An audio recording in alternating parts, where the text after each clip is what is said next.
I feel you burn all over me. One hit of you is all I need. Baby, I need a fix. All I wanna do is let myself right next to you. Oh, I might need a few moments just to touch on you. Oh.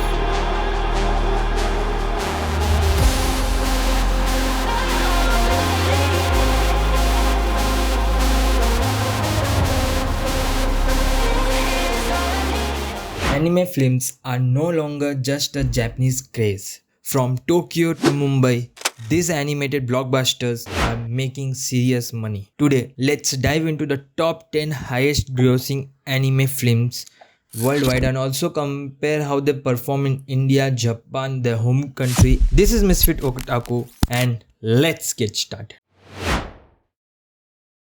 At number 1, we have Demon Slayer The Mugen Train, and it was the top performing Demon Slayer movie which actually started the craze of movies. And also Demon Slayer is also started some pretty bad movie anime film craze of releasing the last episode and the first episode of next seasons. That is just cash grab or money grab, whatever you say. It earned a massive $507 million worldwide. Out of that, 360 million just came from Japan alone as its home country, so it's get its benefit, making it the country's highest grossing film of all time. India added just $0.78 million, which is roughly 6.5 crores Indian rupees. But that's still the highest grossing or the biggest anime release in India ever. With that, we have a number 2, that's Your Name. It's Makoto Shinkai's global hit, and if you have watched Weathering with You, you know the art style. It's just his legacy, and the animation is always top notch. Your Name has earned $405 million total worldwide and $215 million alone from Japan. It saw a limited release in India but become a cult hit on streaming platforms. So there was no available data for the box office that it's not released on national chains, IMAX, Inox. It may or might not have come in regional spaces, but that's two very low chances. And same goes for the next Spirited Away, the Oscar-winning classic from Studio Ghibli or Ghibli, whatever you want to say. It earned $396 million globally, out of which $270 million is just from Japan, and from rest of the world, most of the chunk is came from US. It's $126 million, and same, it has no Indian top-notch IMAX release, and plus when it released, it was just delay, and in some places show cancel, and that's why it was not so much famous. So it doesn't have a proper rec. With that, the next one is Suzume no Tojamiri. It had earned a total gross of $314 million, and it earned mostly from Japan. It's not that worldwide earned, but yes, it's still the top. First, Slam Dunk, which is $279 million, but it has no Indian release. Followed by that is One Piece Film Red, which has earned a very good amount in India, approximately 2-3 crores. We will discuss about the Indian earnings in the later part. Followed by Jujutsu Kaisen Zero, as it shows the Yuta and Rika's bonding and its power level. Also Gojo's friend Geto and the wholesome of war. So it also has a gross of $196 million, and it's also earned well in India.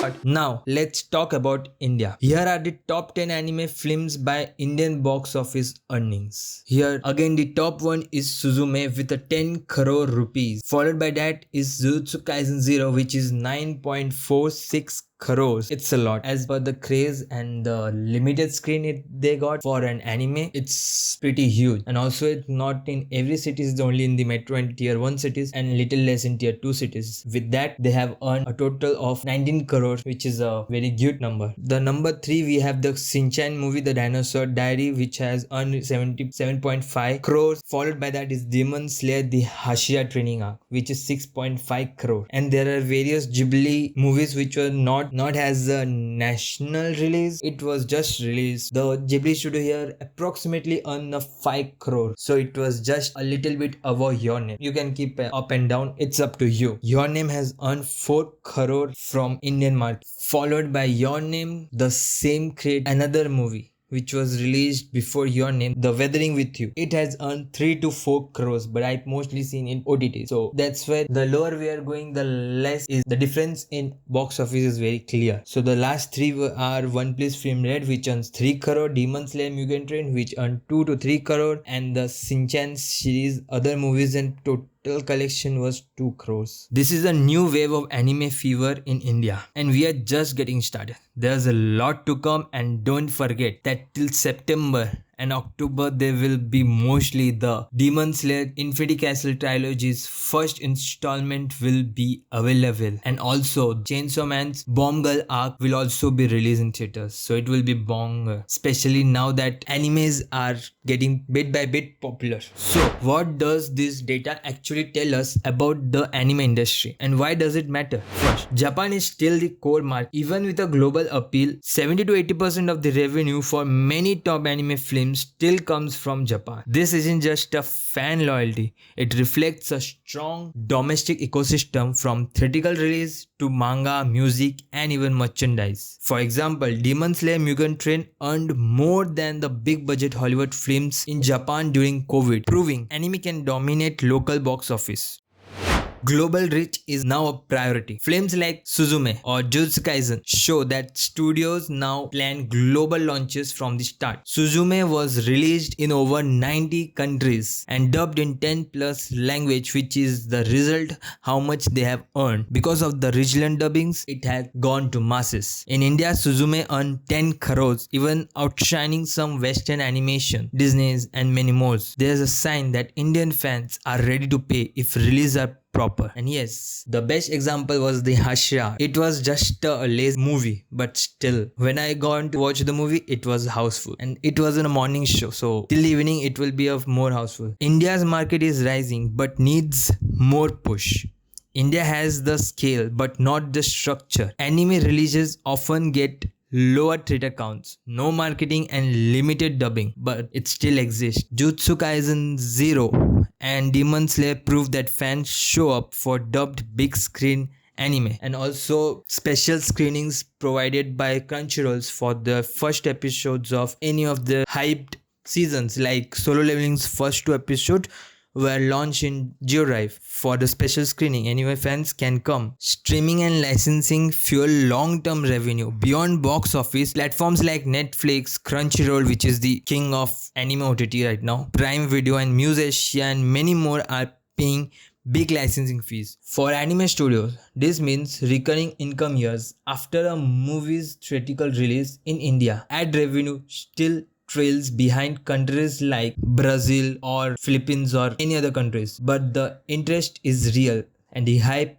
is also real. If the streaming platforms like Netflix and especially the Crunchyroll can provide more libraries, it's going to benefit them. So anime today isn't just great storytelling, it's a global media business now, and India is one of the next big frontiers if the industry adapts smartly. Which anime would you love to see next in Indian theaters? Comment below. Don't forget to like, share, and subscribe to Misfit Otaku for more anime deep dives and industry breakdown. See you soon with another interesting video.